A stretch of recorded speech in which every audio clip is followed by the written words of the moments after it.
Santai, santai, santai KDN.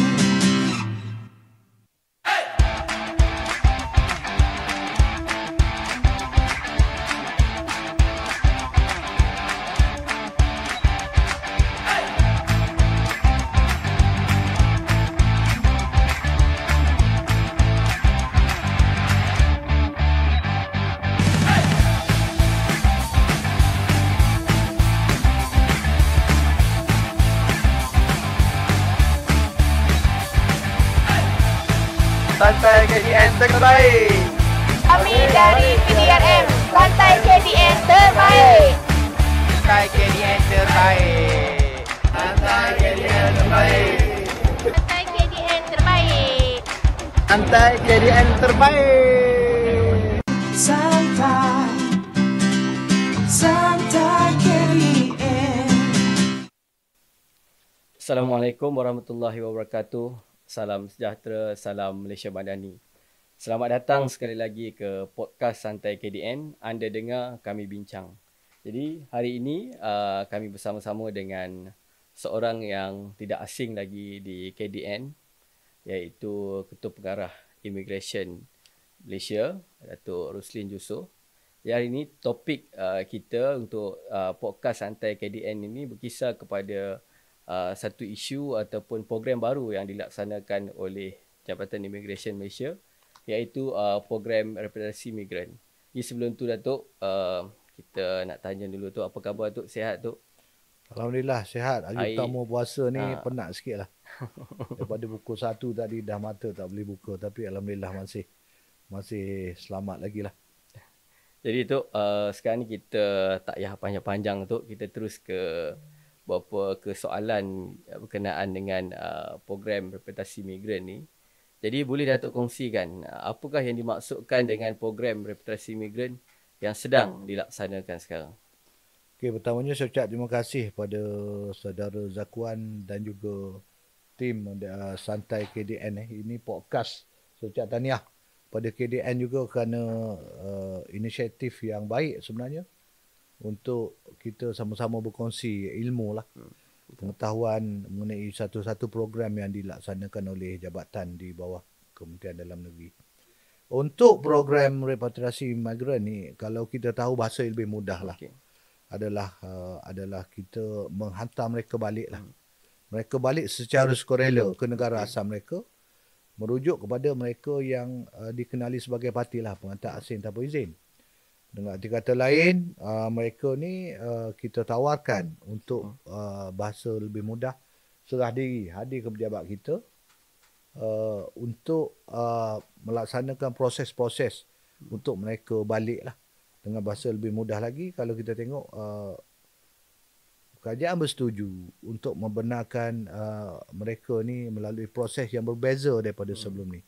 Dengan arti kata lain, salah satu keputusan di pihak kerajaan adalah mereka, parti ini diberi pengecualian pendakwaan.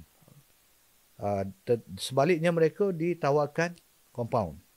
Dua keadaan, dikecualikan pendakwaan dan ditawarkan compound. Di mana kalau sebelum ni bagi kesalahan-kesalahan parti ni, mereka ni akan dikenakan pendakwaan. Tapi dalam kes ni, kerajaan bersetuju untuk melaksanakan program repatriasi migran ni bagi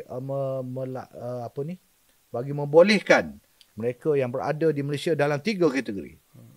Kategori yang pertama adalah bagi mereka yang tiada dokumen. Sama ada mereka masuk ke Malaysia tiada dokumen, atau mereka berada di Malaysia tiada dokumen atau pas yang sah. Kalau kita kira apa dia dokumen ni, bahasa lebih mudah pasport lah. Ataupun duduk di Malaysia ni untuk tempoh yang lama, mereka perlu ada pas-pas yang dikeluarkan Jabatan Immigration. So kategori pertama tu mereka tak ada benda tu. Salah satu. Yang kedua adalah mereka yang berada dalam kategori tinggal lebih masa, overstay. Itu juga di kalangan mereka yang layak menyertai program. Itu kategori kedua. Dan kategori ketiga adalah mereka yang salah guna PAS. Salah guna PAS lagi jelas. Bila mereka datang ke Malaysia, diluluskan bekerja di sektor perkilangan sebagai contoh. Tapi tiba-tiba mereka berada di sektor perkhidmatan. Itu salah. So daripada 3 kesalahan tadi yang diberi pengecualian pendakwaan ni, mereka hanya ditawarkan compound. Compoundnya bagi kesalahan pertama, tiada dokumen, kita compoundkan mereka RM500. Bagi kesalahan kedua, overstay ataupun tinggal lebih masa pun RM500. Dan yang terakhir adalah bagi mereka yang salah guna PAS. Yang salah guna PAS, mereka hanya dicompoundkan RM300. Itu latar belakang. Cuma apa Datuk, kita terus ke soalan seterusnya. Tadi Datuk dah share tentang siapa yang layak untuk menyertai program ni. Cuma sekarang ni Datuk, bila kita buat repatriasi migran ni, apa impak dan kebaikan kepada negara sebenarnya Datuk bila kita laksanakan program repatriasi migran ni? Mungkin kita berjaya menyelesaikan pendatang asing ataupun mungkin Datuk boleh share. Okey, perkara yang penting juga mungkin saya lupa nak sebut tadi adalah tempoh masa program ni. Okey. Bermula daripada 1 bulan baru ni, 1 bulan Mac, dan hari ni adalah hari yang ke-11 ke-12 lah. Okey. Sehingga penghujung tahun ni, 31 Disember 2024. Okey. Sepanjang tempoh ni, kita anggarkan bahawa sambutan daripada parti ni adalah tinggi lah, antara dalam 300 ke 400,000. Itu sasaran kita. Kalau dilihat apanya faedahnya, apa implikasi, apanya positif impact kepada program ni. Yang paling pentingnya kita tengok bahawa kita dibanjiri oleh parti. Betul. Apabila program ini kita beri ruang kepada parti untuk balik ke negara mereka. Dengan arti kata lain, bahasa yang lebih mudah, kita boleh mengurangkan parti. Betul. Itu yang pertama. Apabila kurangnya warga asing yang berstatus parti ini, maka ancaman-ancaman keselamatan juga kita boleh kurangkan. Betul. Keselamatan daripada keadaan jenayah dan segala-gala aktiviti-aktiviti yang tak sihat pun mereka ni juga terlibat. Seterusnya masalah sosial. Masalah sosial juga adalah salah satu daripada isu yang dibangkitkan oleh masyarakat kita. Betul. Masyarakat tempatan. Mereka tendensi duduk berkumpul beramai-ramai, membuat bising, dan kadang-kadang ada aktiviti-aktiviti yang mereka yang kurang sihat, yang tak bersih. Betul. Jadi menyebabkan masalah sosial. Jadi kita boleh mengurangkan masalah sosial dalam negara kita dengan kita dapat mengurangkan pihak parti ni. Begitu juga yang paling penting juga adalah kita tengok di mana kita mempunyai ramai di kalangan mereka. Tapi mereka ni menikmati kemudahan subsidi. Kerajaan berikan kepada rakyat kita. Sebagai contoh, kita tengoklah bahasa lebih mudah. Minyak masak berpaket ataupun petrol, ataupun gas sebagai contoh. Semua barang tu adalah barang subsidi yang sepatutnya dinikmati oleh orang kita. Betul, mereka yang kategori-kategori yang tak mampu dan sebagainya. Tetapi penduduk warga asing, khususnya parti ni, dapat juga mereka beli kemudahan tu.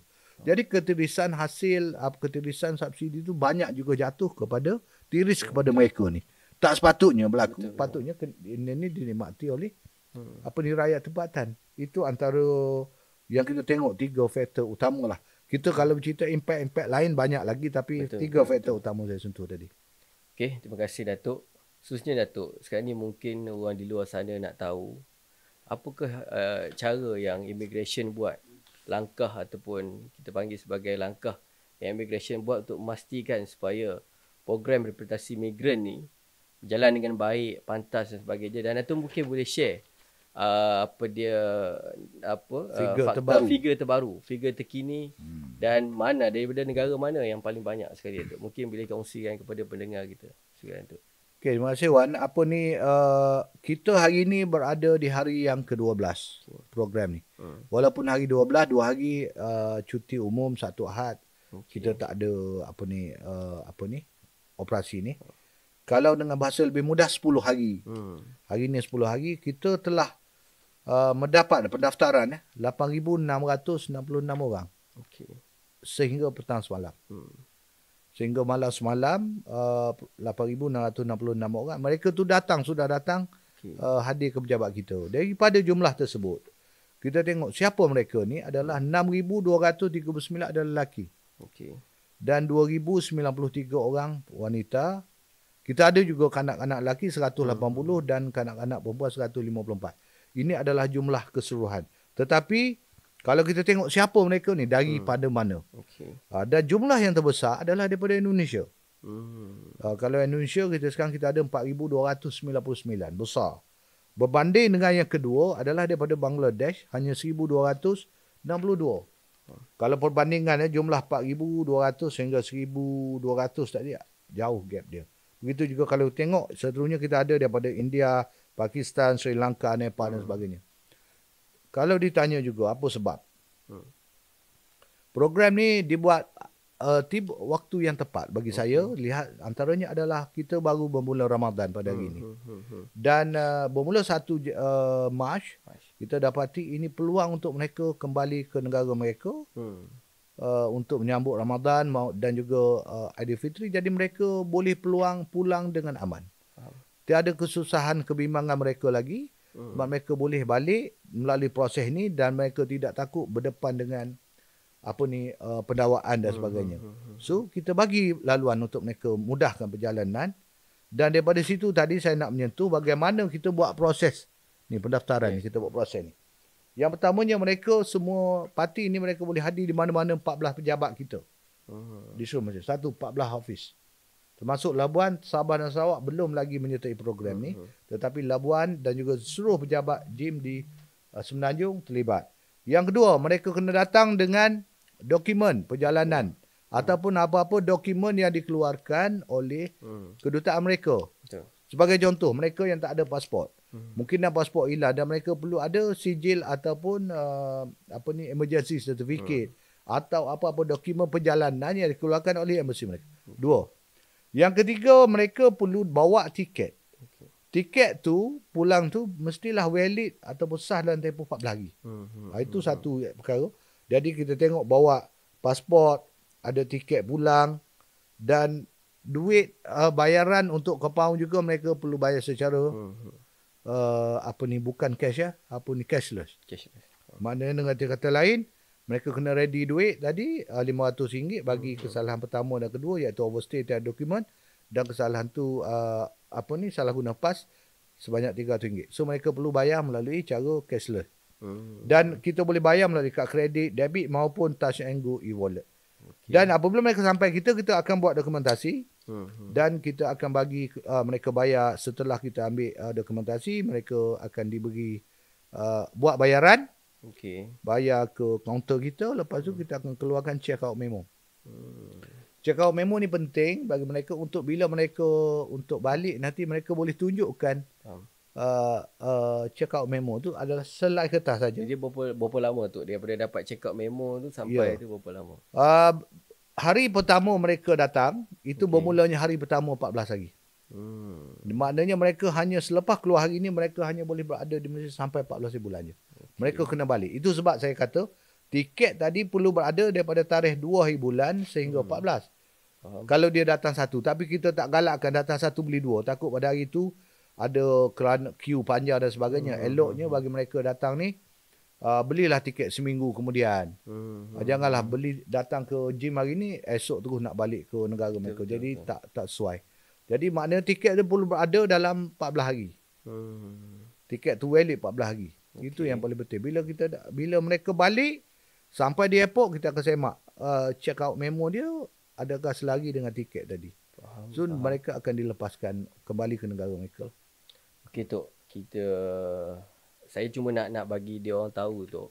Rakyat di luar sana ataupun ejen-ejen ataupun majikan-majikan yang ada di luar sana ataupun yang nak mendaftar untuk program implementasi ni Tok. Saya difahamkan baru-baru ni saya ada lihat dalam media yang Datuk tekankan tidak ada Jabatan Immigration tidak melantik mana-mana ejen.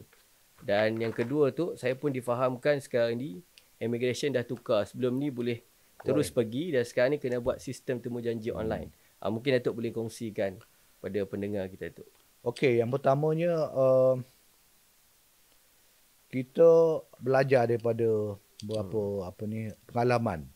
Sebab repatriasi migran ni adalah bukan yang pertama kita buat. Betul. Jadi pelajaran kita daripada yang terdahulu adalah kita dapati bahawa ramai ejen ambil kesempatan bagi untuk mengenakan perkhidmatan kepada parti tadi untuk mendapat perkhidmatan di gym. Mereka macam service charge lah. Yes. Dengan bahasa lebih mudah. Dan ada saya difahamkan sampai ribuan. Sampai ribuan untuk seorang tu. Mereka terpaksa bayar. Sedangkan kalaulah seorang parti tu datang RM500 boleh selesai semua. Tapi dia kena bayar lagi RM1,000, RM2,000, RM3,000. Ini bayar kepada ejen. Jadi bagi mengatasi masalah ni di atas kekurangan masalah kewangan di kalangan parti sebagainya, kita tak mahu ada ejen ni. Mereka boleh datang sendiri ke pejabat kita. Walau bagaimanapun pada peringkat awal kita cuba, minggu pertama kita cuba nak tengok sambutan. Bercakap pasal sambutan penting juga. Apa sambutan dia? Jadi pada peringkat awal kita bagi walk in. Tapi kita dapati pada hari kedua kita dah tak boleh lagi menampung jumlah yang terlalu ramai. Kerana mereka tu ada yang datang sampai seawal pagi untuk dapatkan perkhidmatan. So, kita terus mengubah pendekatan, kita membenarkan mereka buat temujanji secara dalam talian. Dengan kata lain, bila mereka tempah minggu depan, mereka datanglah minggu depan. Mereka tak perlu datang buk-buk pada minggu ni. Itu perkara yang penting saya nak pastikan supaya setiap mereka tadi dapat peluang untuk datang menyerah diri lah. Kita ada masa panjang lagi. Sampai bulan 12. Tapi tidak bermakna semua mau buat last minute. Tak boleh. Last minute akan jadi kesusahan pada diri dia dan juga akan menyebabkan kesesakan di pejabat kita. Okey. Jadi saya tekankan lagi sekali, Jabatan Immigration dia tak melantik mana-mana ejen untuk program representasi migran ni. Cuma Datuk, kita pun dah di penghujung kita punya santai KDN ni. Jadi saya rasa mungkin Datuk nak kongsikan Datuk punya harapan ataupun amaran pada majikan individu yang cuba sekongkol bagi masuk parti secara haram dan sebagainya. Jadi saya rasa Datuk sebagai Ketua Pengarah Immigration tahu situasi sekarang ni bagaimana data asing ni. Mungkin ada satu Datuk punya amaran ataupun nasihat kepada orang di luar sana itu. Okey, pertamanya perkara yang kita perlu ingat yang pertama, setiap warga asing yang berada di Malaysia ni dia perlu ada dokumen. Apa dia dokumen? Nombor satu, dokumen perjalanan iaitu pasport. Dan untuk mereka tinggal di Malaysia, mereka perlu ada PAS. Betul. Kalau mereka datang bercuti, memadailah dengan free visa yang kita bagi. Tapi kalau mereka mau ada lebih lagi, mereka perlu ada PAS. Itu yang pertama. Jadi menjadi tanggungjawab immigration, pastikan rakyat asing ni ada dokumen. Dan sekiranya mereka tak ada dokumen, maka kita bertindak melalui Akta Immigration. Kesalahannya adalah antaranya adalah overstay ataupun tiada dokumen yang sah. Itu. Jadi tindakan kita jelas. Apabila seorang tu parti sebagai contoh, sudah habis tempoh waktu visa, mereka masih kekal di sini. Dan mereka bekerja. Apabila mereka bekerja, majikannya adalah rakyat Malaysia. So itu saya nak tekankan di sini bahawa tindakan sebegitu adalah salah. Jadi mana-mana rakyat Malaysia menggajikan parti adalah salah. Mereka boleh didakwa di bawah Akta Immigration, di bawah Section 55. Dia jangan ingat mudah. Kalau tuan-tuan di luar tengok, ramai parti kita tangkap. Tapi kali ini bukan saja parti. Kita akan tangkap juga warga kita yang menggajikan parti. Bukan saja menggajikan parti, tetapi melindungi parti. Kita bercerita you gajikan bekerja di rumah. Tapi dalam samanya you melindungi, letak di rumah ataupun menjaga mereka untuk ditempatkan kerja pun salah, tak boleh. Sebab mereka tu parti, mereka tidak boleh berada di Malaysia. Dan amaran kita adalah jelas, peringatan amaran selalu berterusan.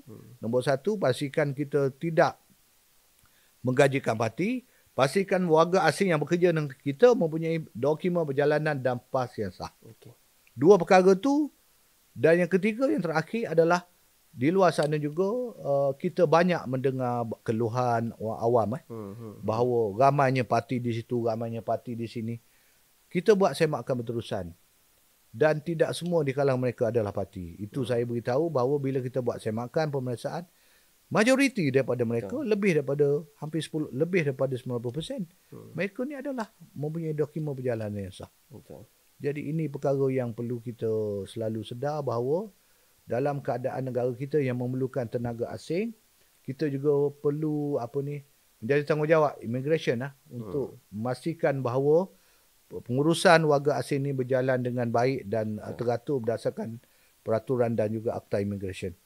Okey, Datuk. Terima kasih banyak, Datuk. Terima kasih. Sekali lagi, Terima kasih sekali lagi saya ucapkan kepada Yang Berbahagia Datuk Rusdin Jusoh, Ketua Pengarah Immigration Malaysia, kerana sudi bertandang ke Santai KDN hari ni, Datuk, podcast Santai KDN. Anda dengar kami bincang, dan insyaAllah Datuk, kami ni di seluruh warga kerja produksi Santai KDN ucapkan terima kasih sekali lagi kepada Datuk, dan insyaAllah, dan kita pun minta Datuk selepas ni kalau kita ada lagi siri-siri khususnya, kita akan jemput Datuk lagi sekali datang ke sini.